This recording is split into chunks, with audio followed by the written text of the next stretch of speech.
রাতে খুব চাউমিন খাওয়ার ক্রেভিংস হচ্ছে। মা রুটি বানিয়েছে, তাতেও যেহেতু শীত তাই অনেক সবজির সমারোহ, একটু বেশি করে সবজি দিয়ে চাউমিন খাই, তার জন্য মা আমাকে আজকে চাউমিন বানিয়েছে। তোমাদেরকে প্রথমেই বললাম যে খুব চাউমিন খাওয়ার ক্রেভিংস হচ্ছে রাতে, তার জন্য যেহেতু একটু বেশি করে সবজি দিয়ে নিরামিষ চাউমিন খেতে ইচ্ছা করছিল, তাই সব রকম সবজি দিয়ে দিয়েছি। গাজর, বিনস, লঙ্কা, টমেটো, একটু বাঁধাকপি, আলু সব কিছু ভালো করে তেলে ভেজে নিয়ে, একটুখানি বাদাম দিয়ে ভালো করে ভেজে নিয়ে, ওই যে ভিজিয়ে রেখেছিল মা চাউমিনটা, সেটা দিয়ে এখন ভালো করে নাড়িয়ে নিয়েছে।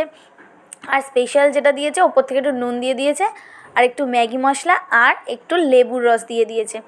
ব্যাস, এখানেই আমাদের চাউমিন রেডি। আর ওপর থেকে একটুখানি ধনেপাতা দিয়ে দিলেই ব্যাস আমাদের ডিনারের জন্য এই নিরামিষ টেস্টি টেস্টি চাউমিন শীতের রাতে জাস্ট জমে যায়। অসাধারণ খেতে হয়েছিল কিন্তু।